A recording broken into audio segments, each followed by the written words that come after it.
Salut les Papouas, je suis au Cameroun, à Douala, au quartier Bonamoussadi. Je suis toujours avec mon béret cadreur Chato et ici j'ai installé mon béret drum. Ben voilà, le sujet d'aujourd'hui c'est cette musique nigériane qui est en train de percer le marché mondial. Eh bien, on en a parlé sur le plateau et le béret drum d'aujourd'hui c'est fait avec des spécialistes. C'est un béret drum spécial donc. Suivez-moi, nous allons débattre de l'évolution de la musique nigériane.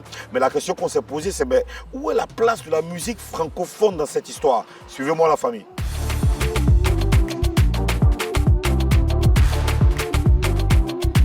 Bon, attendez, les gars, bonjour. L'afrobeat a été créé par fait là. Justement, l'évolution de l'afrobeat aujourd'hui, il y a Apparemment, je viens de tomber dans un débat.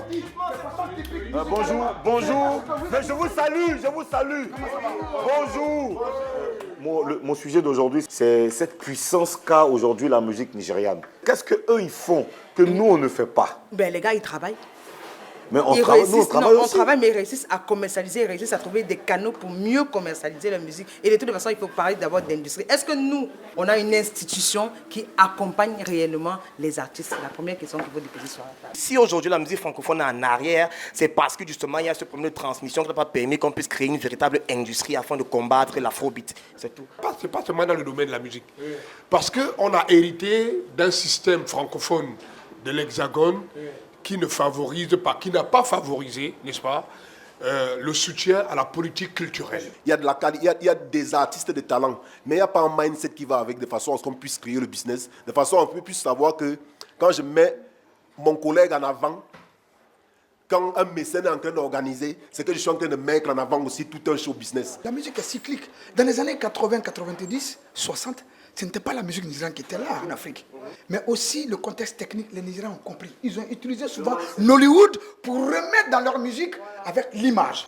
Donc aujourd'hui, les Nigériens se sont rendus propres. Jusqu'à aujourd'hui, l'expertise nigériane s'exporte aux États-Unis. Au Nigeria, quand on veut lancer un artiste, tu vois, on lance franchement un artiste. Tous ces artistes qui ont il y a des noms, des renommés là, tu vois, ils prennent l'artiste en main. Tous là, ils sont capables de faire des vidéos avec l'artiste, voire même faire des sons avec, avec l'artiste en question.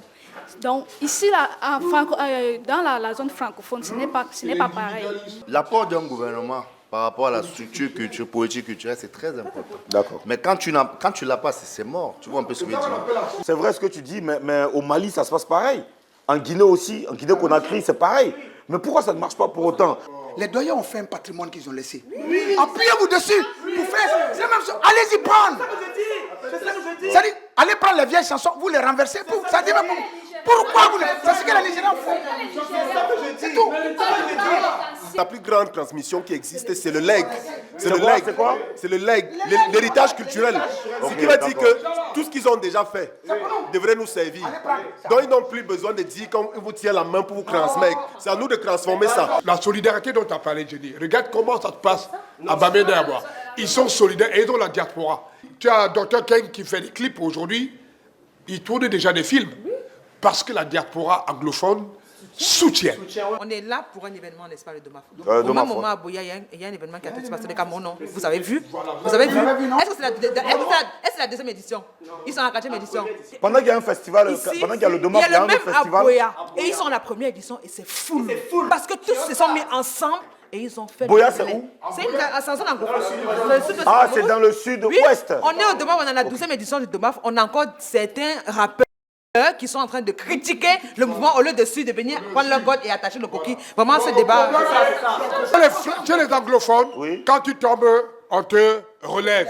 Parce que regardez le développement des États urbains des anglophones. Comment c'est développé?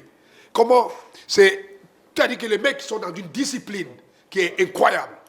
Je vais demander aux Papouas de continuer le débat à la maison. Ça fait plusieurs mois qu'on parle de ça sur le plateau de Showbuzz, sur NCI. Merci. C'est les Papouas camerounais qui ont donné leurs avis, des Papouas très professionnels. Très professionnels qui ont donné leurs avis là-dessus. On se retrouve sur le plateau. Mouloukoukou, Karina Steele. Allez, Showbuzz continue tous les jours de lundi au vendredi à 11h40. Restez connectés. Merci. C'est le cadre qui nous accueille. Merci beaucoup. La patronne qui est là. Merci. Voilà.